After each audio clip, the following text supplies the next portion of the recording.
Un rapprochement aussi spectaculaire qu'historique.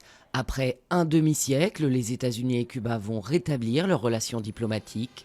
Une décision annoncée simultanément à Washington et La Havane, quelques heures après la libération d'Alan Gross, un Américain détenu depuis 5 ans à Cuba. Quelle stratégie adopter vis-à-vis de Moscou? Les dirigeants européens vont en débattre lors d'un sommet à Bruxelles.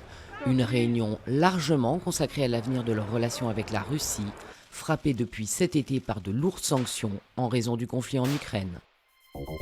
Le tribunal administratif appelé à se prononcer sur le projet controversé de Center Parcs à Roibon, en Isère. Il doit décider de suspendre ou non les travaux. Les opposants au projet s'appuient sur l'avis défavorable de la commission d'enquête publique au titre de la loi sur l'eau. Les pros défendent, eux, l'avenir de leur commune.